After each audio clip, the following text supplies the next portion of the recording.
हमारा मराठी सिंगर्स जो होते हैं उनके डिक्शंस में बहुत बड़ी प्रॉब्लम्स है। एआई टूल हमारे लिए बहुत अच्छी चीज़ है, बट म्यूजिक में एआई का हम लोग एडिटिंग में आप यूज़ कर सकते हो एआई का, there is no word for मी।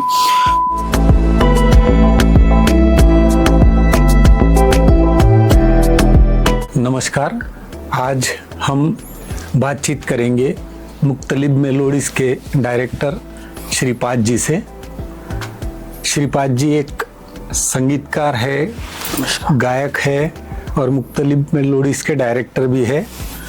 आज का हमारा टॉपिक है कि कोरोना के बाद में जो इंडियन फिल्म इंडस्ट्री में, म्यूज़िक इंडस्ट्री में जो चेंजेस हुए हैं, तो इसके बारे में श्रीपाद जी के अलग अलग विषयों पर क्या विचार है, इसके बारे में आज हम उनसे बातचीत करेंगे।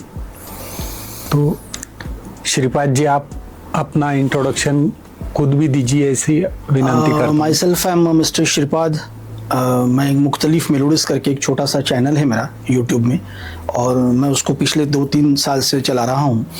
और गाने का ऐसा ही शौक़, छोटा मोटा शौक़ था, फिर वो थोड़ा सा शौक़ अभी प्रोफेशन में धीरे धीरे बदलने की कोशिश कर रहा हूँ। म्यूज़िक में बहुत साल पहले पढ़ा था, बीच में कुछ कारणवश गैप हुआ और अभी मैं फिर से म्यूज़िक पढ़ने के कगार पे हूँ। मैं जल्दी ही म्यूज़िक का एक शुरुआत क्लास की किया है।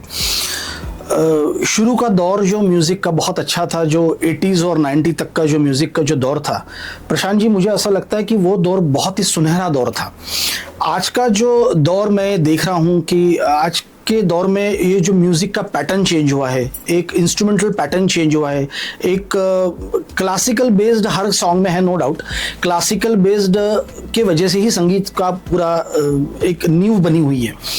मुद्दा सिर्फ इतना है कि हम उस एंगल को किस एंगल से देखते हैं। म्यूज़िक एक अपना एक रोल है, म्यूज़िक एक अपनी दिशा है। अब उस दिशा को हम कैसे संभाल रहे हैं, और वो हमारे जहन में बहुत सारे लोग म्यूज़िक पढ़ते हैं, गाते हैं, मैं बहुत सारे लोगों को देखा हूँ। बट म्यूज़िक एक ऐसा नहीं है कि आपने हाथ में माइक लिया और आप शुरू हो गए।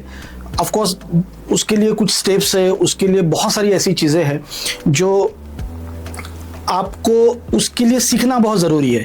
एटलीस्ट आपने बेसिक बहुत सीखना ज़रूरी है। जैसे प्रशांत जी, आपने पूछा मुझे कि जो पहला दौर था म्यूज़िक का, जो दौर कोरोना के बाद का जो बदल गया है, और अभी का जो कोरोना का जो स्तर बदला है, इसमें काफ़ी कुछ चेंजेस आए हैं।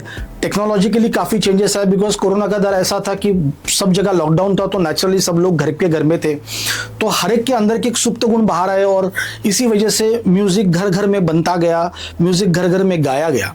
इवन एट माई ऑब्जर्वेशन में एक 78 साल की लेडी भी आज के डेट में कैरोके में गा रही है। ये अच्छी बात है, इसमें कोई दोहराई नहीं है। म्यूज़िक को सराहना चाहिए, म्यूज़िक को अपनापन करना चाहिए। बट मेरा कहने का मतलब यही है कि अगर हम म्यूज़िक को एक टेक्निकली अगर देख रहे हैं, अगर टेक्निकली और विजन के नज़र से हम देख रहे हैं, तो हमें म्यूज़िक को सीखना पड़ेगा, संगीत को सीखना पड़ेगा, क्लासिकल को थोड़ा बहुत जानना पड़ेगा। बहुत सारे ऐसे लोग हैं जो हाथ में माइक पकड़ के गाना शुरू कर देते हैं। That is completely wrong. मतलब आप थोड़ा सा उस चीज़ को पहले समझो कि बेसिकली व्हाट इज़ म्यूज़िक, क्योंकि ये एक्चुअली हीलिंग पैथी है। इट इज़ नॉट कि भाई आप उठा के सिर्फ गाना गा लो। आप एक एंटरटेनमेंट के नज़र से आप म्यूज़िक को देखते हो, या आप किस एंगल से उसको देखते हो, ये बहुत इंपॉर्टेंट है। आप कैसे गाते हो ये इम्पॉर्टेंट नहीं है जितना कि आप उसको क्या एंगल से गाते हो। मैंने बहुत से बार ऐसा देखा है कि म्यूज़िक को या संगीत को सुनते समय एक अच्छा लिसनर जो है ना, वो मेरे ख्याल से म्यूज़िक की सबसे बड़ी परिभाषा है।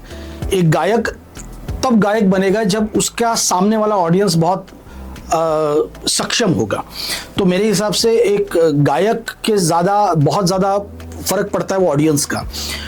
ऑडियंस, आप भी खुद अपना ऑडियंस बना के रखिएगा।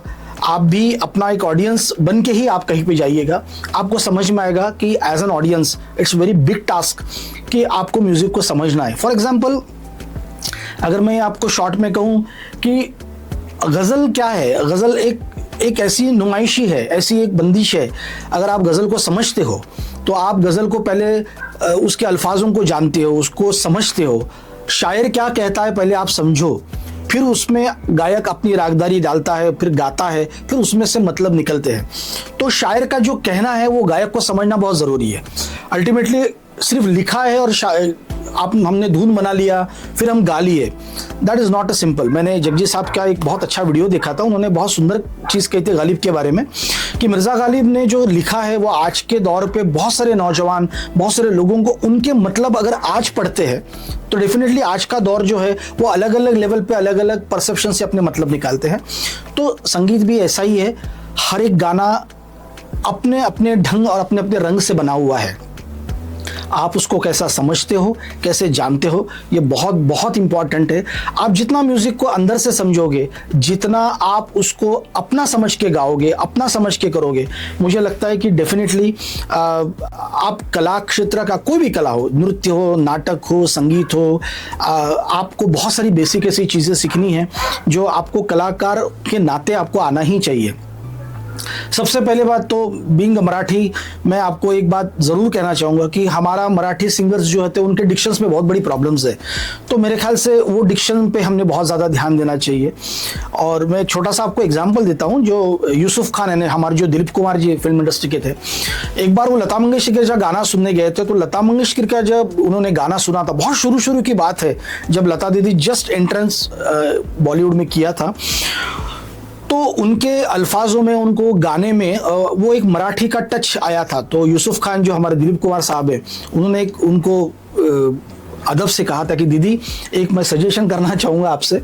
तो दीदी ने कहा कि हाँ बताइए यूसुफ भाई। वो यूसुफ भाई कहते थे दिलीप साहब को, तो बोले आपके आवाज़ में, आपके इसमें तो कोई दोहराई नहीं है, नो डाउट, आपके गायकी में तो कोई शक नहीं है, बस वो आपके जो अल्फाज है उसमें मुझे कभी ऐसा लगता है कि भाई उसमें दाल भात वाला जो टेस्ट आता है मराठी का।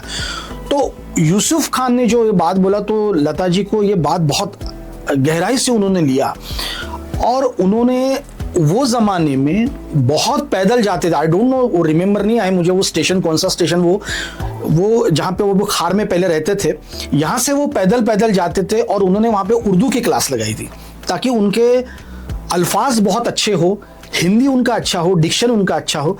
तो ये बहुत ज़रूरी है।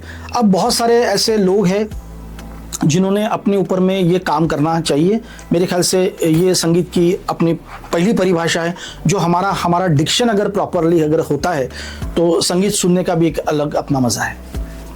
श्रीपाद जी, 2000 के बाद में यानी 21वीं सदी में जो है पुराने संगीत में जो रागदारी आधारित गीत रहते थे, और 2000 के बाद में वो थोड़ा सा कम होते जा रहा है।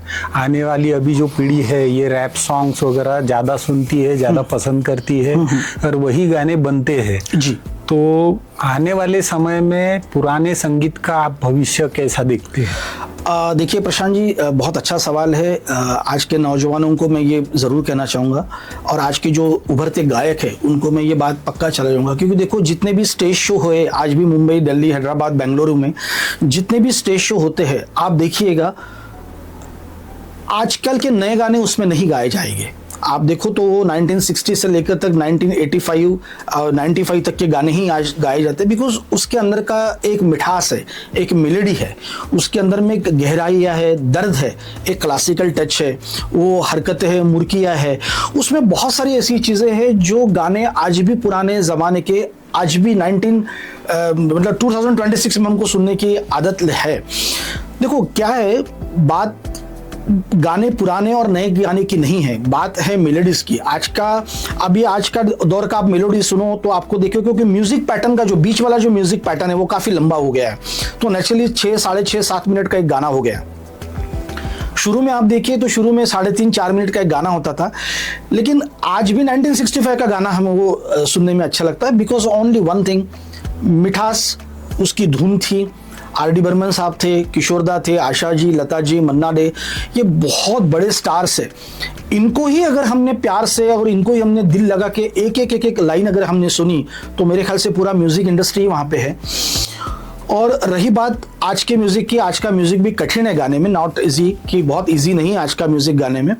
देखो म्यूज़िक देना किसी भी संगीतकार के लिए बहुत हार्ड काम है, और वो यादगार बनाना उससे भी हार्ड है। बस वो गाने आज इसलिए याद नहीं रह पाते क्योंकि वो धुनें जो है वो थोड़ा सा पॉप म्यूज़िक है, रैप म्यूज़िक है, तो मेरे ख्याल से it's not an healing music. जो हमारा हीलिंग म्यूज़िक है वो क्लासिकली है, मतलब क्लासिकल म्यूज़िक के बगैर आपका कोई चारा नहीं। तो आप क्लासिकल बेस्ड क्लासिकली सुनिएगा तो आपको समझ में आएगा कि उसी का बेस्ड है और उसी का बेस आगे चलेगा।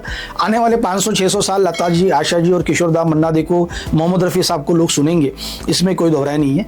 बट आज का जो दौर है प्रशांत जी, इसमें एक ही है कि विस्मृतित जो बोलते हैं ना कि शॉर्ट मेमोरी सॉन्ग्स है, मतलब सुबह सुना तो रात को याद नहीं रहेगा, या मंडे को सुना तो ट्यूसडे वेडनेसडे हम लोग भूल जाते हैं because of only one thing. ऐसा नहीं है कि हमारी भागादौड़ी की लाइफ है इसलिए हम भूल जा रहे हैं, हम बहुत व्यस्त हो गए इसलिए भूल जा रहे हैं। बस हमारा म्यूजिक का पैटर्न, हमारा लिसनिंग का कैपेसिटी, लिसनिंग का टेंडेंसी और ट्रेडिशन हमारा बदलते जा रहा है।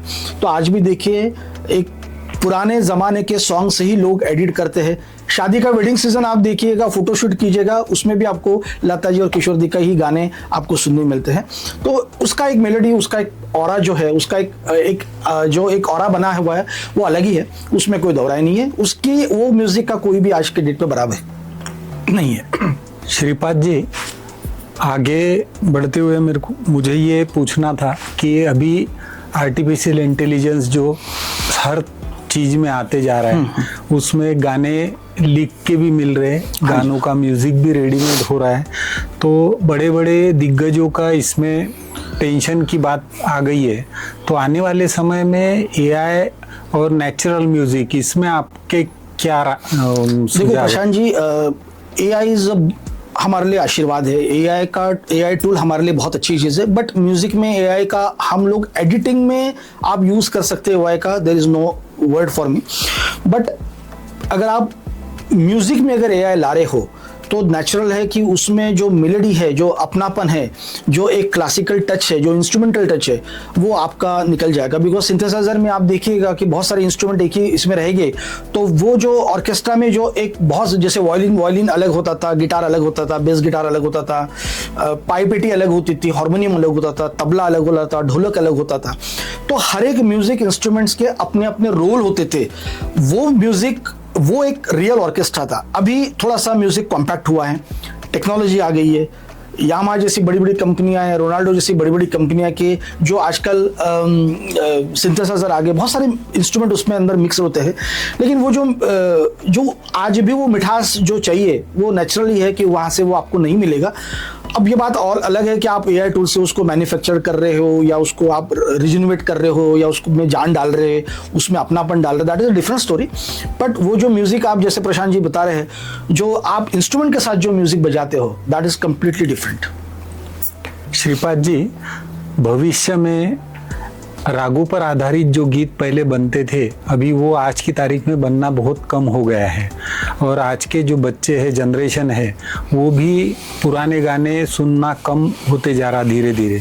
तो आपको क्या लगता है आने वाले 10-15 साल बाद पुराने गीतों का ही वापस चलन आएगा या इसका भविष्य खत्म हो जाएगा, क्या लगता है आपको? सर देखिए, आज का जो जेनजी जनरेशन है, भले ही ये आज कितना भी म्यूजिक लाउड सुने, ये आज कितना भी डिस्को सुन ले, या कितना भी रैप सुन ले, लेकिन over a period of time ये आएंगे 1965 1985 के गीतों में। मैं इसलिए ये दावे के साथ कह रहा हूँ बिकॉज ये जो आज का जो म्यूजिक है, आज का जो पॉप है, आज के जो इंग्लिश सॉन्ग्स है, ये आपको हील नहीं करेंगे। मैं डॉक्टर तरंग जी का, अभी he is a cancer specialist, actually oncologist है बहुत बड़े। डॉक्टर तरंग जी का मैंने एक इंटरव्यू अभी सुना था, तो उन्होंने एक बहुत सुंदर बात कही थी कि म्यूज़िक, उन्होंने, उनका एक हॉस्पिटल है, उनके हॉस्पिटल में आईसीयू के अंदर में उन्होंने कुछ स्पीकर्स लगाए। उस स्पीकर्स के अंदर में वो बांसुरी, राग मेघ, या राग बागेश्वरी, या राग तोड़ी, ऐसे वो तोड़ी राग की बांसुरियाँ वगैरह लगा रहे हैं। तो उसमें वो देखा गया कि पेशेंट्स के जो पैरामीटर्स है, तो वो आपको नेचुरली कम मिले हैं। मतलब जो पेशेंट्स का हाई ब्लड प्रेशर था, जो पेशेंट्स का बहुत क्रिएटिन बढ़ा हुआ था, म्यूजिक थेरेपी से डॉक्टर तरंग ने ये दावा किया है कि वो उसके वजह से काफ़ी पेशेंट्स को हीलिंग मिली है, उसके वजह से काफ़ी पेशेंट्स हील हुए हैं। मेरा ये दावा है कि आज का हमारा जो संगीत रहेगा वो शांत रहने के लिए, आपको सूथिंग, एक कूल और काम मेंटेलिटी के लिए, एक आपको एक अच्छी पर्सनैलिटी बनाने के लिए आपको क्लासिकल म्यूजिक या ओल्ड सॉन्ग्स के अलावा आपके पास चारा नहीं है। रहा सवाल एआई टूल का, जो आपने लास्ट टाइम मैंने आपको बताया कि एआई टूल से आप कितना भी उसमें मॉडिफिकेशन कर लो, लेकिन उसमें वो मिठास नहीं आ पाएगी। एक हारमोनियम के सारे गमा पद निसा जो आप हारमोनियम पे बजा रहे हो, वो आपको टेक्नोलॉजी वहाँ पे नहीं मिलेगी। आपका काम चल जाएगा बट आपका मेलोडी वहाँ मिसिंग है, ये बात पक्का है। और रहा सवाल कि टेक्निकली, जैसे प्रशांत जी आपने मुझे पूछा, कि ये बात बिल्कुल सही है कि आज का जो जनरेशन है, ये जो भले पुराने सॉन्ग नहीं सुन रहे, लेकिन मैं कुछ यंग जनरेशन ऐसे भी देखा हूँ, हम लोग इंडियन आइडल्स में देखते कि वो जो बच्चे जो गा रहे हैं वो आज भी पुराने गाने ही गा रहे हैं। उनके गाने के ऊपर में ही जजेस उनको डिक्लेयर कर रहे हैं कि आप weather you are in or whether you are an out. ये बात पक्का है कि आपको पुराने गाने में या ओल्ड सॉन्ग्स में जो मेलोडी है वो मैं नहीं चाहता हूं कि वो कहीं भी जाएगी, और वो बरकरार रहेगी, वो टिकेगी। रहा सवाल यंग जनरेशन का, तो इसमें कोई डाउट नहीं, यंग जनरेशन आज भी ओल्ड सॉन्ग्स पे ही आएंगी over a period of time. जैसे मैं एक जगह पे सॉन्ग गाने के लिए गया था, तो उन्होंने कहा था, श्रीपाद जी आपका वीडियो देखा, मैं आपके गाने सुना, मुझे अच्छा लगा, मैं मेरे कैफ़े में आपको गाने के लिए इन्वाइट करता हूँ, लेकिन श्रीपाद जी मेरे यहाँ पे जो क्राउड है, वो सबसे बड़ा प्रॉब्लम है कि आपके जो सॉन्ग्स है वो अबाउ 35 से लेकर तक 65 तक का क्राउड आपको चाहिए, वो क्राउड मेरे पास नहीं है, बिकॉज मेरे पास सब 21-22 साल के लड़के लड़कियां हैं, तो नेचुरली वो किशोर कुमार आचार्य जी को नहीं सुनेंगे। तो मुझे इस बात का थोड़ा सा दुख भी हुआ कि आज की जो जनरेशन है, इन्होंने इस बात को बहुत सीरियसली लेना है कि ठीक है, आप एक मजा मस्ती करने के लिए थोड़ा सा डिस्को गा लिया, डिस्को डांस कर लिया, that is a different story, but if you want to be cool yourself, अगर आपको शांत होना है, आपको सूथिंग करना है, आपको मेंटली आपको स्टेबिलिटी अगर चाहिए और मन की शांति अगर सच में चाहिए, तो आपको ओम का जप या क्लासिकल म्यूजिक के और पुराने सॉन्ग्स के बगैर आपके पास कोई भी चारा नहीं है। ये मेरा पक्का दावा है सर। श्रीपाद जी, अभी एक आखिरी सवाल आपसे कि सोशल मीडिया का इस्तेमाल जो है आज की तारीख में बहुत ज़्यादा हो गया है, हर एक कोई गा रहा है, फेसबुक इंस्टाग्राम पे रील्स बना के शेयर कर रहा है, तो उनके लिए आपका क्या सुझाव रहेगा? सर मैं आपको प्रशांत जी ये बात बहुत शॉर्ट में बता दूंगा, मतलब अदर सिंगर्स इसको अदरवाइज नहीं ले। मेरा एक ही कहना है कि अगर आप सच में गाना गा रहे हो, तो सबसे पहले है आप जिस किसी भी चीज़ पर प्रैक्टिस कर रहे हो, वो सिस्टम आपका बहुत अच्छा होना बहुत ज़रूरी है। अगर आप एक छोटा मोटा भी गायक हो या थोड़ा बहुत भी आपने गाना शुरुआत किया है, तो उसमें जो छोटी चीज़ें हैं, जो छोटी ट्रॉलीज पे लोग जो सिंगिंग कर रहे हैं, मुझे लगता है कि उसमें वॉइस क्रैक होती है, आपको प्रोफेशनलिज्म नहीं मिलेगा, आपको एक प्रोफेशनल टच नहीं मिलेगा गाने में। I had also the one same one, मेरे पास भी वही था, फिर धीरे धीरे मैंने उसको अपग्रेड करते करते करते मैंने आज एक अपना एक स्टूडियो बनाया। एक बात पक्का है कि ये जो आज के दौर पे जो लोग गा रहे हैं, तो मुझे ऐसा लगता है कि ये जो संगीत के प्रति उनका जो लगाव है ना, वो लगाव बिल्कुल, मतलब लगाव जो है उनका वो जायज़ है, वो होना चाहिए, बट उसके प्रति आपकी श्रद्धा बहुत ज़रूरी है। सिर्फ आप गा रहे हो और कुछ भी गा रहे हो और आप तालियां बटोर रहे हो, फिर आपके ही लोग आपको अगर कमेंट्स करके आपको एनहांस कर रहे हैं या मोटिवेट कर रहे हैं, तो ये बात मेरे ख्याल से थोड़ा सा मुझे खटकता है। ये बहुत सारी बातें हैं, ये बहुत बड़ा टॉपिक हो सकता है, बट मुझे ये शॉर्ट में इतना ही कहना है कि हमसे अच्छे गायकों को सुने, हम हमारे से अच्छे लोगों के साथ बैठे, हम हमारे से अच्छे लोगों के साथ में गाना गाए या कम से कम उनको सुनने जाए। ये पर्टिकुलर मेरे शहर की, मतलब नागपुर से मैं बिलोंग करता हूँ, तो बहुत बड़ी शोकांतिका है कि हम लोग अच्छे सिंगर्स को सुनने नहीं जाते, हम उन्हीं लोगों को सुनने जाते हैं जो हमारे ग्रुप का है या ग्रुपिज्म बना के रखे हैं। तो ये बात थोड़ा सा मुझे खटकती है। तो थोड़ा सा खुले दिल से मैं आपको याद कहना चाहूँगा कि लोगों से अच्छी अच्छी चीज़ें लो। हमारे नागपुर शहर में बहुत अच्छे अच्छे कलाकार हैं, मैं किसी का नाम नहीं लूँगा, लेकिन बहुत अच्छे कलाकार हैं। नागपुर का अच्छा नाम है आज विदर्भ में, महाराष्ट्र लेवल पर नागपुर के बहुत अच्छे बड़े बड़े कलाकार हैं। उन्होंने भी ये चीज़ें मान्य किया है कि हमें बड़ों से सीखना है, बड़ों का आदर करना है, उनसे बहुत सारी चीज़ें सीखनी है। सेकंड थिंग प्रशांत जी, ये बात पक्का है कि अगर आप संगीत से संबंधित हो, संगीत से आप जुड़े हुए हैं, तो आपने 200% है कि आपने पहले तो गाना सीखना है। सबसे पहले तो आपने गाना सीखना है, फिर उसको सुनना है। और सुनने के बाद फिर आप कहीं जा सकते हो। आपका वो लेवल ऑफ कॉन्फिडेंस उतना होना चाहिए। डजेंट मैटर कि आप 4-50 लोगों के सामने स्टेज में गाए तो यू आर अ सिंगर, नहीं, ऐसा नहीं है। आप कैसा गाते हो, कितना सुरीला गाते हो, और वो गाना आपको खुद को और लोगों को कितना सुंदर लगता है, ये बहुत इंपॉर्टेंट है। तो थोड़ा सा मैं चाहूँगा कि मैं तो बहुत सारे लोगों को यह इनवाइट भी करता हूँ कि आइए मेरे स्टूडियो में फ्री प्रैक्टिस कीजिए। मैं तो उसका कोई चार्ज भी नहीं लेता हूँ, बट मुझे थोड़ा सा दुख इस बात का है कि कोई आता नहीं है। बहुत सारी चीज़ें ऐसा लगता है कि मुझे उनसे सीखने मिलेगा या उनको मेरे से कुछ जानने पड़ेगा। तो ये इम्पॉर्टेंट है कि लेन देन बहुत ज़रूरी है। मैं बहुत सारे लोगों को यहाँ पे क्लासिकल महफिल भी मैंने यहाँ पे किया है और बहुत सारे लोग यहाँ पे आते हैं, तो बहुत सारी चीज़ें होती है जो संगीत के प्रति में बातचीत होती है, नई नई चीज़ें समझ में आती है। और आने वाले दिनों में भी मैं यंगस्टर्स को या जितने भी गायक हैं, मैं देखो मैं बहुत बड़ा सिंगर नहीं हूँ जो मैं किसी को सजेस्ट करूँ, बस एक छोटा सा एडवाइस दे सकता हूँ कि कोई भी काम या कोई भी गाना या कोई भी रिकॉर्डिंग अगर आप किसी चीज़ का करते तो उसकी तैयारी लेकिन आप प्रॉपरली करो। अगर बगैर प्रॉपर तैयारी के मेरे ख्याल से आपने नहीं जाना चाहिए। देखो मैं 100% एक्यूरेसी सिंड्रोम नहीं कह रहा हूँ कि आपका गाना एकदम परफेक्ट होना चाहिए, पर एटलीस्ट 80-90 के रेशियो में आना चाहिए, ऐसा मुझे लगता है। धन्यवाद श्रीपाद जी, आज आपने समय निकाल के ये जो पॉडकास्ट किया और आने वाली जनरेशन के लिए जो मार्गदर्शन किया उसके लिए बहुत बहुत धन्यवाद। धन्यवाद Prashant ji, thank you all. Thank you Shripad ji, thank you Prashant ji, बहुत बहुत धन्यवाद। बहुत बहुत धन्यवाद।